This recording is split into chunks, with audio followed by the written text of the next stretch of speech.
Hello మిమ్మల్నేనండి. అందరికీ నమస్కారం. అన్ని పూలకు తమ సౌందర్యంతో అవి మనకి అందంగానే కనిపిస్తాయి. కానీ గణపతి హృదయాన్ని తాకేది ఒక్క బంతి పువ్వే. దీని గురించి తెలుసుకోవాలనుకుంటున్నారా? వీడియో స్కిప్ చేయకుండా చివరి వరకు చూడండి. బంతి పువ్వు సాధారణంగా అందరికీ ఇష్టం లేకపోవచ్చు. కొందరు వీటిని పూజలలో వాడరు. కానీ శాస్త్రోక్తంగా గణపతి ఆర్కాణలలో మాత్రం స్పష్టంగా ఉంది. బంతి పుష్పే పూజయామి అని. ఎందుకంటే బంతి పువ్వు రంగు పసుపు, నారింజ. విజయము, శక్తి, మంగళానికి ప్రతీక.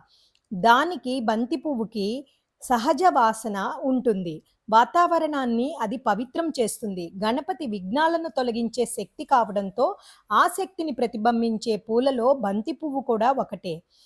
బంతి పూలలో రక్తబంతి పువ్వు అంటే గణేశునికి అభిష్టం అంటారు. పురాణాలలో ఈ విధంగా పేర్కొనబడింది. ఈ బంతి పూలకి చాలా సైంటిఫిక్ రీజన్స్ కూడా ఉన్నాయి. బంతి పూలలో ఎన్నో ఔషధ గుణాలు ఉంటాయి. కంటి సమస్యలు, గాయాలు, ఆయుర్వేదంలో ఎక్కువగా దీన్ని వాడతారు. అంతేకాకుండా బంతి పువ్వులు అలంకరణలో బాగా ఉపయోగిస్తారు. ఇది ఎందుకంటే ఎక్కువ రోజులు వాడిపోకుండా ఉంటాయి.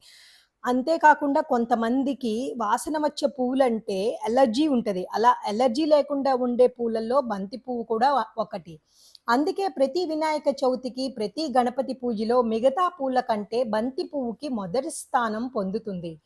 గులాబీ మధుర సువాసన ఇస్తుంది. మల్లె మనసుకి మాధుర్యాన్ని ఇస్తుంది. కానీ విజయాన్ని, శక్తిని, అడ్డంకులు తొలగించే శక్తిని అందించే పువ్వు బంతి పువ్వు. అందుకే అది గణపతికి అతి ప్రియం.